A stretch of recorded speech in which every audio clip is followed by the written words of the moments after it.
In this guide, I will be showing you guys how to check ChatGPT and Codex server status.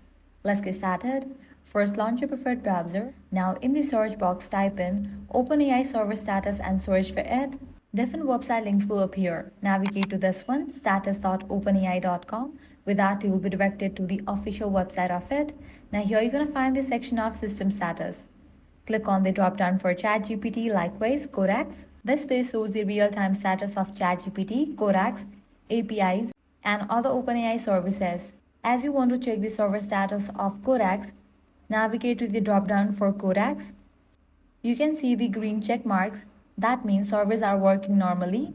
In case if you see the red tick marks, that means servers are not working properly and there are some outages.